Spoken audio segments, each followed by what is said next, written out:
நம்ம சேனலில் பார்க்க போகிறது எல்லாருக்கும் இன்ட்ரெஸ்டிங்கான பிரேக்ஃபாஸ்ட் ப்ரிப்பரேஷன் எப்படி பண்ணுறது பார்க்க போகிறோம். அதிலும் பர்டிகுலராக பார்த்தீங்கன்னா கிள்ளி போட்ட சாம்பார், ரவா இட்லி. இந்த ரெசிபி சட்டுன்னு வீட்டில் ஈஸியான ஸ்டைலில் பண்ணலாம். சாம்பார் பண்ணவே புளி ஊற வைக்கணும், அதுக்கப்புறம் துவரம்பருப்பு வேக வைக்கணும், மசாலா போடணும், இந்த மாதிரி நிறைய வேலை இருக்குல்ல. இதெல்லாம் எதுவுமே இல்லாமல் பருப்பை வேக வச்சு அப்படியே தாளித்து போட்டு ஒரு சூப்பரான சாம்பார் எப்படி பண்ணுறது பார்க்க போகிறோம். அதே டைமில் சட்டுன்னு ஈஸியாக ஒரு இட்லி பண்ணோன்னா அந்த டைமில் ரவா இட்லி பண்ணலாம். அந்த ரெசிபியும் இன்றைக்கி பார்க்க போகிறோம்.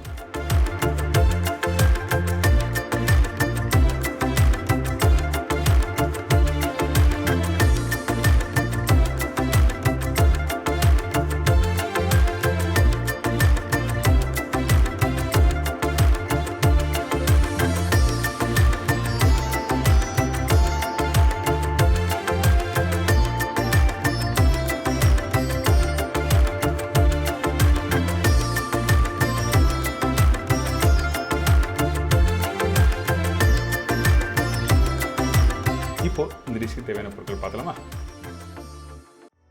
கிள்ளி போட்ட சாம்பார் தேவையான பொருட்கள்: துவரம்பருப்பு 1 கப்பு, பாசிப்பருப்பு 1/2 கப்பு, சின்ன வெங்காயம் 25 நம்பர், மீடியம் சைஸ் தக்காளி 2லேருந்து 3 நம்பர், பூண்டு 20 பல்லு, பச்சை மிளகாய் 3, காய்ந்த மிளகாய் 5 நம்பர், மஞ்சத்தூள் 1/2 டீஸ்பூன், சில்லி பவுடர் 1/4 டீஸ்பூன், தனியா பவுடர் 1/2 டீஸ்பூன், சீரகம் 1/4 டீஸ்பூன், கடுகு தாளிப்புக்கு தேவையான அளவு, பெருங்காயம் 1/2 டீஸ்பூன், கருவேப்பிலை தேவையான அளவு, கொத்தமல்லி தேவைக்கேற்ற, உப்பு 2 டேஸ்ட், நல்லெண்ணெய் குக் பண்ணுறதுக்கு தேவையான அளவு, நெய் 2 டேபிள் ஸ்பூன்.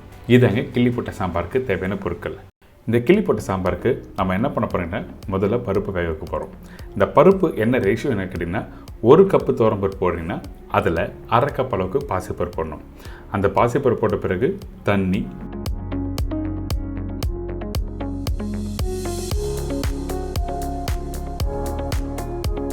பூண்டு, சின்ன வெங்காயம், கருவேப்பிலை, பச்சை மிளகாய் காரத்துக்காக இந்த இடத்துல யூஸ் பண்ணுறோம். அதுக்கு பிறகு மஞ்சத்தூள். இதெல்லாம் போட்ட பிறகு கடைசி தக்காளி போட்டு 4லேருந்து 5 விசில் விட்டு பருப்பை வேக வச்சு எடுத்துருங்க. நீங்கள் வீட்டில் எப்பவுமே சாம்பார் செய்யும்போது பருப்பு நல்லா வேக வச்சுருக்கணும். சில பேர் என்ன பண்ணால் இந்த பருப்பு வேக வச்ச பிறகு மத்தில் நல்லா கரைஞ்சிருவாங்க.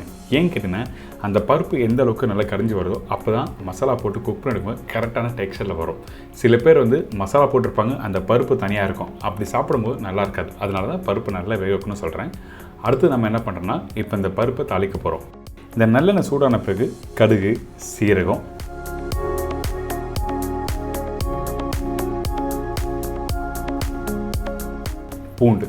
பூண்டு நல்லா இடித்து போட்டிருக்கோம். ஃபஸ்ட்டு வேக வைக்கும்போது உரிச்ச பூண்டு போட்டிருப்பேன், ஆனால் தாளிப்பில் தோலோடு இடித்து போட்டிருப்போம்.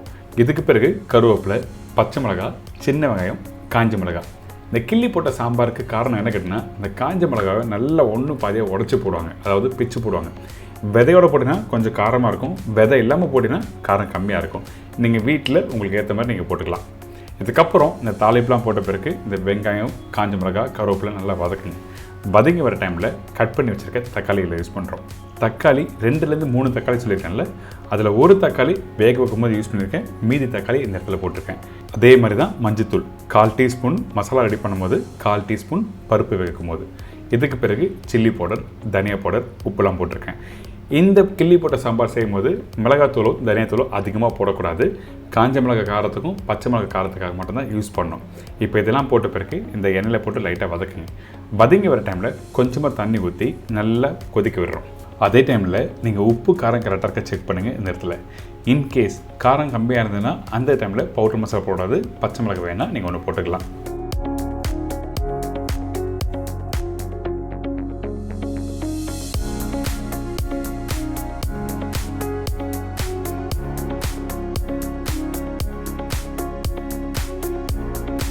இப்போ இந்த மசாலா நல்லா கொதி வருதா, அதே டைமில் இந்த வெங்காயம் தக்காளி காமிக்கிறேன் பாருங்கள். இந்த மாதிரி தான் முழுசாக இருக்கணும். அதுக்கு பிறகு தான் இந்த பருப்பு போடுறோம். நீங்கள் நார்மலாக வீட்டில் சாம்பார் செய்யும்போது நல்லா வதக்கிட்டு பண்ணுவீங்களே, அந்த மாதிரி வேண்டாம். கொஞ்சம் வதக்கிட்டு அதுக்கப்புறம் பருப்பு போடுறோம். இந்த பருப்பு போட்ட பிறகு நல்லா மிக்ஸ் பண்ணுங்கள். கொஞ்சம் கெட்டியாகும். அதுக்கு பிறகு தேவையான அளவுக்கு தண்ணி ஊற்றி டைல்யூட் பண்ணி ஃபைனலாக கொஞ்சம் கொத்தமல்லி நெய் போட்டு மிக்ஸ் பண்ணி எடுத்திங்கன்னா இந்த ப்ரிப்பரேஷன் ரெடி. இப்போது பருப்பு நல்லா மிக்ஸ் பண்ணியாச்சு. இந்த இடத்துல கடைசியாக பெருங்காயம் போடுங்க. இந்த மாதிரி சாம்பார் ப்ரிப்பரேஷன் பண்ணும்போது பெருங்காயம் கடைசியாக போட்டு கொஞ்சம் கொத்தமல்லி போட்டு நல்லா மிக்ஸ் பண்ணுங்க.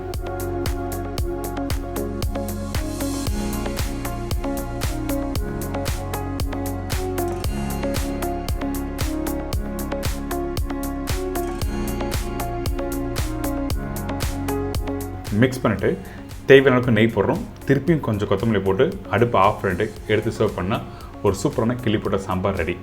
இந்த ப்ரிப்பரேஷன் பண்ணும்போது கவனிக்க வேண்டிய விஷயம்னா எப்படி தாளிப்பு யூஸ் பண்ணுறோம், பருப்பு எப்படி வேக வைக்கிறோம், அதே டைமில் எந்த அளவுக்கு தண்ணி ஊற்றி இந்த ப்ரிப்பரேஷன் கம்ப்ளீட் பண்ணுறோம். அதாவது ரொம்ப திக்காக இருந்தால் நல்லா இருக்காது, தண்ணியாக இருந்தால் நல்லா இருக்காது. கரெக்டான டெக்ஸ்சரில் நீங்கள் குக் பண்ணி எடுத்தால் சூப்பர்.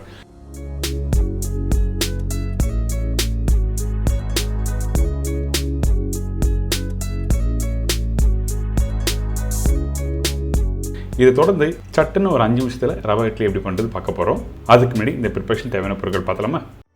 ரவை 1 கப்பு, தயிர் 1 கப்பு, கேரட் 1 நம்பர், முந்திரி பருப்பு தேவையான அளவு, பொடிசா நறுக்கிய இஞ்சி 1 டீஸ்பூன், சீரகம் 1/4 டீஸ்பூன், கடுகு தாளிப்புக்கு தேவையான அளவு, குக்கிங் சோடா 1/2 டீஸ்பூன், பெருங்காயம் 1/4 டீஸ்பூன், மஞ்சத்தூள் சிறிதளவு, கருவேப்பிலை சிறிதளவு, கொத்தமல்லி தேவையான அளவு, உப்பு தேவைக்கற்ற, ஆயில் குக் பண்ணுறதுக்கு தேவையான அளவு. இதாங்க ரவை இட்லிக்கு தேவையான பொருட்கள். இந்த ரவை இட்லி பண்ணுறதுக்கு ஃபஸ்ட்டு நம்ம என்ன பண்ணுறோன்னா, தாளிப்பு போட்ட பிறகு ரவையை போட்டு நல்லா தாளித்து அதாவது லைட்டாக வறுத்துட்டு அதுக்கப்புறம் தான் ஸ்டீம் பண்ண போகிறோம். அதாவது இந்த மாவை நல்லா ஸ்டீம் பண்ண போகிறோம் சொல்ல வரேன். அதுக்கு நம்ம என்ன பண்ணுறோன்னா, கொஞ்சமாக எண்ணெய் ஊற்றிருக்கேன். அதுக்கு பிறகு கொஞ்சமாக கடுகு சீரகம் தாளிப்பு நல்லா புரிஞ்சு வரணும். அதுக்கு பிறகு நம்ம என்ன பண்ணுறோன்னா, இஞ்சி பொடிசாக கட் பண்ணி போடுறோம். இதுக்கு பிறகு உடச்ச முந்திரி போட்டிருக்கேன். நீங்கள் மிளகு வேணால் தலைப்பாக யூஸ் பண்ணலாம். சில பேர் மிளகு யூஸ் பண்ணுவாங்க, சில பேர் மிளகு யூஸ் பண்ண மாட்டாங்க. அதனால் உங்கள் ஆப்ஷனில் நான் கொடுத்துட்டேன். இப்போது கருவேப்பிலையும் போட்டிருக்கேன். கொஞ்சம் மஞ்சத்தூள் போட்ட பிறகு இந்த மஞ்சத்தூள் போடுற இடத்துல நம்ம என்ன பண்ணுறோன்னா, அடுப்பை ஸ்லோ ஃப்ளேம் வச்சுருவோம். ஏன் கேட்டேன்னா, மஞ்சத்தூள் போட்ட உடனே அந்த எண்ணெயில் கருகக்கூடாது. அதனால் ரொம்ப கேர்ஃபுல்லாக அடுப்பை ஸ்லோ பண்ணிவிட்டு அதுக்கு பிறகு மஞ்சத்தூள் போட்டு கேரட்டை போட்டு டாஸ் பண்ணுங்கள். இந்த கேரட்டை ரொம்ப நேரம் வதக்க வேண்டாம். சும்மா ஒரு 2 நிமிஷம் வதக்கிட்டு அதுக்கப்புறம் நம்மக்கிட்ட இருக்க இந்த ரவையை போட்டிருக்கோம்.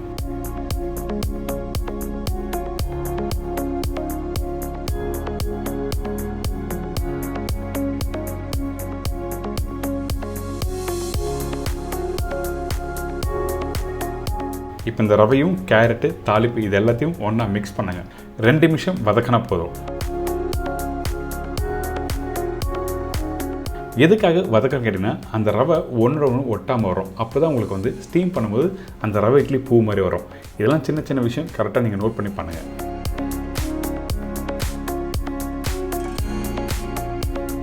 இதுக்கப்புறம் ரெடி பண்ணி வச்சுருக்க அந்த ரவையை அப்படியே இன்னொரு பவுலில் மாற்றிடுறோம். கொஞ்சம் பெருங்காயத்தூள்,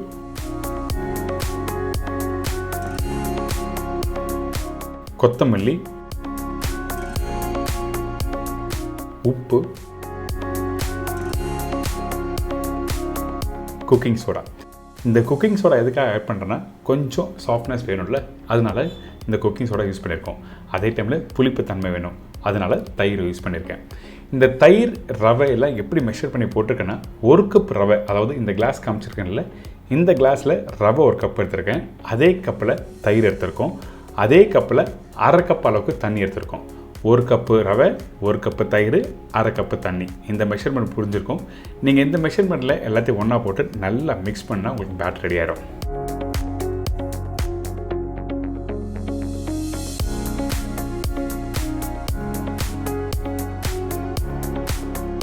இப்போ பார்த்தீங்களா, இந்த பேட்டரோட டெக்ஸ்சர் இந்த மாதிரி தான் இருக்கணும். கொஞ்சம் லூஸாக இருந்ததுன்னா 1 டேபிள் ஸ்பூனோ இல்லை 2 டேபிள் ஸ்பூன் ரவை நீங்கள் போட்டுக்கலாம். ஆனால் தண்ணி மிக்ஸ் பண்ணி முடித்த பிறகு ஒரு 1/2 மணி நேரம் இல்லை 1 மணி நேரம் கழிச்சு நீங்கள் பண்ணும்போது ரவை கொஞ்சம் கெட்டியாகும். அந்த டைமில் கொஞ்சம் டைல்யூட் பண்ணிக்கலாம். இப்போ ஸ்டீமர் ரெடியாக இருக்குது. இந்த ஸ்டீமரில் கொஞ்சமாக ஆயில் அப்ளை பண்ணியிருக்கேன். அதுக்கு பிறகு முந்திரி பருப்புனா முந்திரி பருப்பு வைக்கலாம், இல்லை தேங்காய், இல்லை கேரட்டு, இல்லை பச்சை பட்டாணி, உங்களுக்கு டாப்பிங்ஸ் எதுனா வேணும் அதுக்கேற்ற மாதிரி டாப்பிங்ஸ் வச்சுட்டு இந்த மாவை அப்படி எடுத்து ஊற்ற போகிறோம். அதுக்கு முன்னாடி மாவு இன்னொரு காமிக்கிறேன். நீங்கள் நார்மலாக வீட்டில் இட்லி மாவு ரெடி பண்ணுவீங்கள, அந்த மாவு டெக்ஸ்சரில் தான் இருக்கணும். கரெக்டாக இந்த மாதிரி இருந்ததுன்னா உங்களுக்கு நல்லா இட்லி வெந்து வரும்போது சாஃப்டாக ரவுண்டாக கரெக்டாக கிடைக்கும்.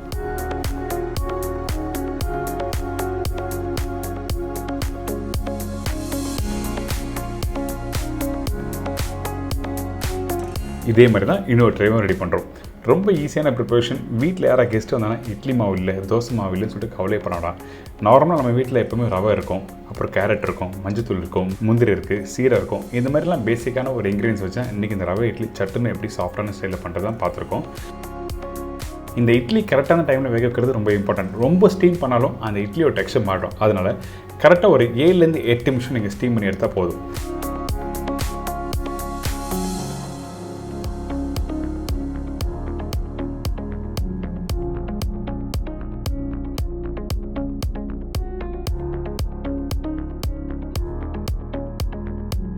இப்போ பாருங்கள், ரெடியான இட்லி அப்படியே உடச்சி காமிக்கிறேன். அப்படியே பூ மாதிரி உதிரியாக இருக்கா? இந்த மாதிரி தான் இருக்கணும். கண்டிப்பாக ட்ரை பண்ணி பாருங்கள். இன்றைக்கி இந்த ரவை இட்லி, அதுக்கப்புறம் கிள்ளி போட்ட சாம்பார் ஒரு சூப்பரான ஸ்டைல் சொல்லி கொடுத்துருக்கேன். என்ஜாய் பண்ணுங்கள்.